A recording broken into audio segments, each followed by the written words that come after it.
दोस्तों नमस्कार, मैं कुलेश मंडल आप सभी का स्वागत करता हूं। आज हम बात करने जा रहे हैं सफलता के बारे में कि कुछ ही लोग जीवन में क्यों सफल होते हैं और बहुत सारे लोग भीड़ में जीते रहते हैं। साथ ही बात करेंगे स्वास्थ्य के बारे में। अगर आपका स्वास्थ्य अच्छा नहीं है तो आपके लिए सब बेकार है। यह मैं अपनी पुस्तक सफलता का सरल मार्ग जो मल्टी लेवल मार्केटिंग पर आधारित है से अध्याय 1 बताने जा रहा हूँ।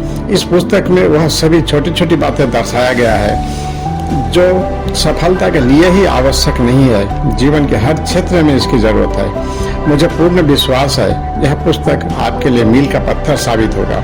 इस पुस्तक से सीखकर आप सफल जरूर होंगे। मेरी शुभकामनाएं आपके साथ है। तो आइए इस पुस्तक के बारे में जानते हैं और इसके आगे का अध्याय अगली वीडियो में एक एक कर बताएंगे। सबसे पहले आभार। मुझे बचपन से पढ़ने लिखने की आदत थी। कोई भी चीजें अच्छी लगती तो उसे डायरी में लिख लेता था। कई वर्ष पहले मैं मल्टी लेवल मार्केटिंग में काम करने लगा। काम करने के उपरांत काफी कुछ सीखने को मिला। उस समय मैं कई शारीरिक परेशानियों से घिरा हुआ था। काफी इलाज करने के बावजूद मैं स्वस्थ नहीं हो पा रहा था। तब जाकर के मेरे पास कुछ पोषक तत्व आए। पोषक तत्व लेने के बाद मैं स्वस्थ हो गया। इसके बाद पोषक तत्व के विषय में गहराई से अध्ययन शुरू किया। तब हमें ज्ञात हुआ कि वर्तमान समय में स्वस्थ रहना सबसे बड़ी समस्या है। इस विषय पर मैंने जो सीखा वह अनुभव किया वही इस पुस्तक में बता रहा हूँ। सकारात्मक सोच की किताबों से, सफल लोगों से जो हमें सीखने को मिला, अपनी आदत के अनुसार वही सब डायरी में लिखते गए और एक पुस्तक के रूप में उभर करके सामने आया। इस पुस्तक को लिखने का उद्देश्य यही है कि जो कुछ भी मैंने सीखा है अपना अनुभव केवल अपने तक सीमित न रखकर ज़्यादा से ज़्यादा लोगों तक पहुंचाऊं और इस पुस्तक का लाभ उठा करके वो जल्द से जल्द अपने लक्ष्य तक पहुंचे और स्वस्थ रहे। इस पुस्तक में बताए गए रास्ते पर चलकर बहुत जल्द सफलता हासिल कर सकते हैं। इस पुस्तक में मैंने केवल मूल चीजों को लिखा है। बहुत सारे लेखक, महापुरुषों और सफल लोगों की बातें दर्शाई गई है। स्वास्थ्य के बारे में जो भी मुझे ज्ञान प्राप्त हुआ है वो पढ़ा है और अनुभव किया है वही इस पुस्तक में लिखा है। यह मेरा व्यक्तिगत अनुभवों का संकलन है। सफल होने के लिए मल्टी लेवल मार्केटिंग एक अच्छा मार्ग है। इसके द्वारा आप जितना चाहे उतना बड़ा नेटवर्क खड़ा कर सकते हैं और जितना बड़ा नेटवर्क होगा उतना धन जस कमा सकते हैं। रॉबर्ट टी कियोसाकी का कहना है, दुनिया में अमीर और कामयाब लोग नेटवर्क बनाते हैं और बाकी लोग काम यानी नौकरी की तलाश करते हैं। जितना बड़ा नेटवर्क होगा उतना बड़ा व्यवसाय होगा। सच कहे तो छोटे बड़े कंपनी सभी के नेटवर्क है। राजनेता भी नेटवर्क बनाते हैं जिसके बोर्ड से वो मंत्री बनते हैं। इस पुस्तक में मैंने वो सभी बातें दर्शाया गया है जो केवल मल्टी लेवल मार्केटिंग के लिए ही आवश्यक नहीं है, जीवन के हर क्षेत्र में इसकी जरूरत है। मैंने देखा है कई लोग गलत तरीके से काम करते हैं, चालाकी करते हैं, इस कारण फेल हो जाते हैं और सही जानकारी न होने के कारण या तो बीच रास्ते में छोड़ करके चले जाते हैं या मल्टी लेवल मार्केटिंग को बदनाम करते हैं। इस पुस्तक के द्वारा आप जान सकते हैं कि कैसे नकारात्मक से दूर रहेंगे, खुश रहेंगे, अपने अवचेतन मन को किस प्रकार कार्य में लाएंगे। दुनिया में जो भी कार्य हुए हैं वह अवचेतन मन की शक्ति द्वारा ही हुए हैं। मल्टी लेवल मार्केटिंग MLM यानी एक विचार अर्थात सामान बेचने के तरीके में परिवर्तन कर सीधे ग्राहकों से जुड़ना। MLM व्यवसाय में आपको लाखों की पूंजी नहीं लगाना है।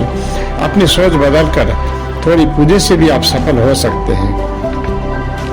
इस पुस्तक को सुबह नींद से जागने के तुरंत बाद वो रात को सोते समय पढ़े, क्योंकि अवचेतन मस्तिष्क में विचार डालने का श्रेष्ठ समय यही है।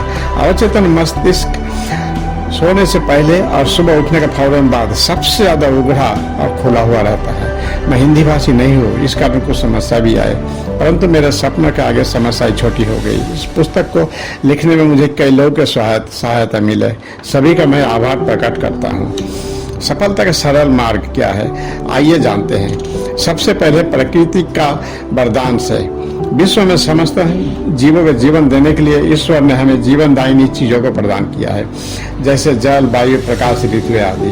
हमारा देश एक महान देश है। हमें गर्व है कि हम भारतवासी संपूर्ण विश्व में उदारता, सहिष्णुता, भक्ति, उत्कृष्ट कार्य और सहायता के लिए प्रसिद्ध है। वैसे ही ईश्वर ने हमारे अंदर स्नेह और प्रेम भी भर दिया है।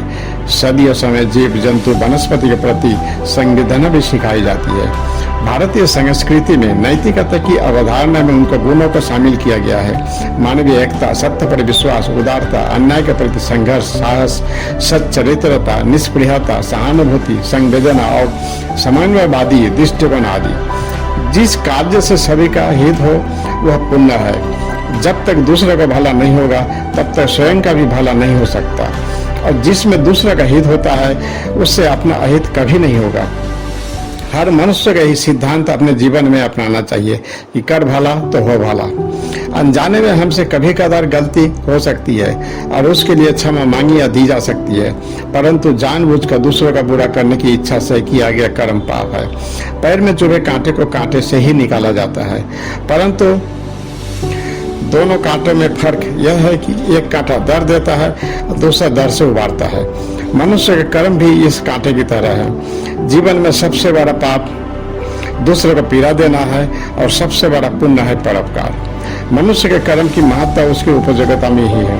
निष्ठा, लगन और लक्ष्य के लिए किए गए कर्म में उत्कृष्टता आती है, और मनोयोग से किया गया कर्म ही पूजा है।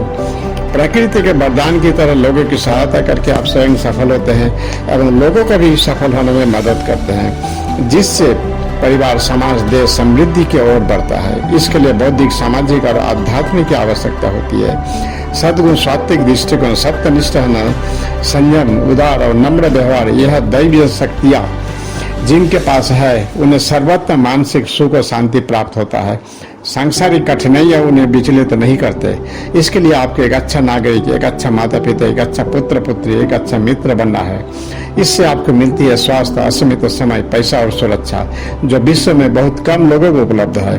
अंत में यही कहूँगा, लाओ त्से का कहना है, प्रकृति जल्दबाजी नहीं करती, फिर भी सारी चीजें पूरी हो जाती है।